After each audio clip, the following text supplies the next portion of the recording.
You said what's one of the privileges? That's one. Oh nah, I just beat him here today. He beat me last week, so I just beat him here today.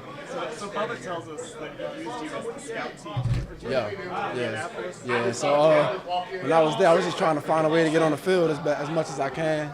Try to find a way to help the team. Anything I needed to do, I was going to do there. So that was my mindset when I was there. So when did you go from Phil to PJ? It's up and down. A lot of people call me either one. Depending on who you are, depending on how long I've known you. Some guys might call me PJ, some guys might call me Phil. Like Bubba known me for a while. He called me Phil because that's what I went into the league as that. So it's cool. PJ, yesterday, a number of transactions you had while you were in Indianapolis. Yeah. It seemed like every week you were up and down.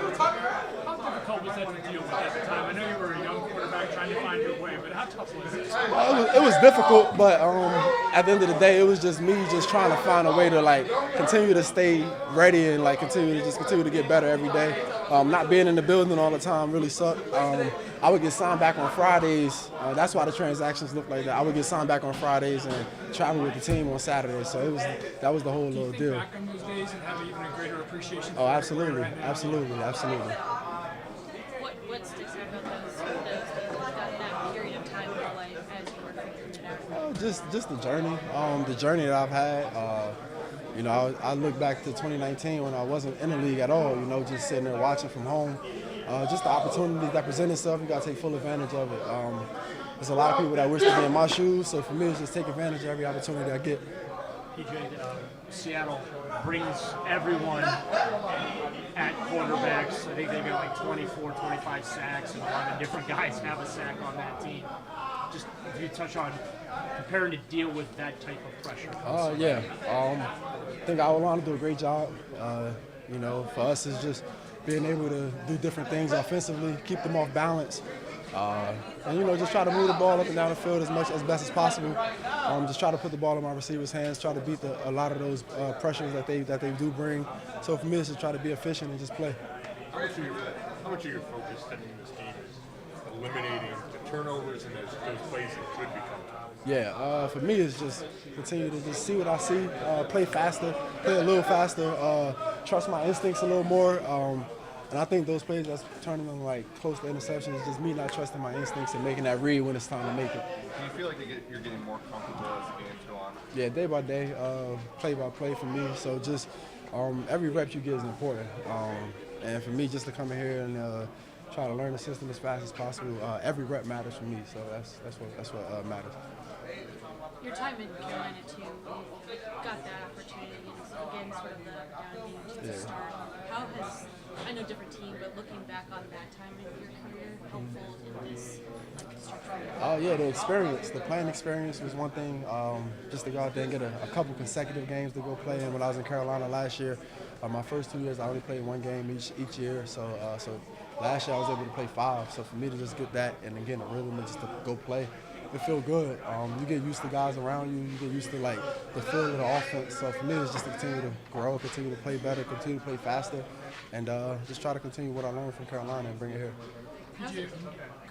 I was just saying, how's your relationship with Kevin grown the last couple weeks too? It's definitely grown. Just the back and forth communication, just trying to figure out what he likes and what I like. You can never have enough of communication between head coach and quarterback. So for me, it's just to continue to try to have as much communication and dialogue as I can with him, whether it's throughout the game, throughout practice, throughout meetings, anything. Like anything I have a question on, I got to bring it to him. PJ, Mario was saying yesterday you might have that clutch team, and other guys have talked about how you've kept your composure even when things weren't going well, maybe down the stretch. Has that always been you? Has that always been your game? It's just a part of it, just when you go out there, you can't think about everything, just going out there and playing in the moment, being in the moment. I try not to let everything, try to confuse me or let the situation, bring me to like frantic or anything like that. So for me, it's just stay calm, whether it's the 2-minute drive or the first play of the game, try to approach it the same. How do you handle the noise that Seattle fans? We got to over-communicate. We got to be loud. We got to talk. We got to make sure we're all on the same page. And we all have to over-communicate. Not just from me. Receivers got to talk to receivers. O-line got to speak. So for us, we all got to over-communicate and just be on the same page. What's the loudest place you play? Loudest place I've played is Seattle. Is it? Yeah. Okay. When was it? Was that? I didn't play there, but I was there last year when we played What Carolina. made you rock the Chubb shirt today? Why not? Why not? You know? Was it when you got here and obviously like meeting the team, how helpful was that to sort of Yeah. familiar face? Yeah, it was good. You know, just knowing Bubba, knowing Ant, Matt Adams, a few guys that was already here from Indy with me. It felt good just to know them, and it's just good just to have that feeling of you know guys and you ain't walking into a locker room that you don't know nobody. So that was the best feeling for me. Were you surprised? How was Deshaun catching up to you? He's been great. He's been great. You know, I've been talking to him almost after every period in practice, just trying to figure out what he see. We just communicating back and forth, and I'm just trying to figure out what he see and what he would do on some of the plays that I'm out there. So I'm putting myself in his shoes as well. Were you surprised to see Jerome out there today? And how did he look to you? Nah, I wasn't surprised at all. You know, I think he's a tough dude. He's gonna go out there and try to give it his all. He's gonna go out there and try to go for the team. He looks good today. Have you had a chance to process the end of that game? I mean, did you watch it individually at all? Yeah, I watched it. What did you think when you went back and watched that?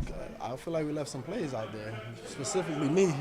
But so for me, I just got to be able to hit those guys. Like I missed Elijah in the back of the end zone. That one gonna haunt me for the rest of the week. That all week this week. But you know, just me being able to get those reps again and you know, making those throws after practices. You know, just seeing myself go out there and make those throws. Just getting the feel for it and you know, just being ready to cut it loose.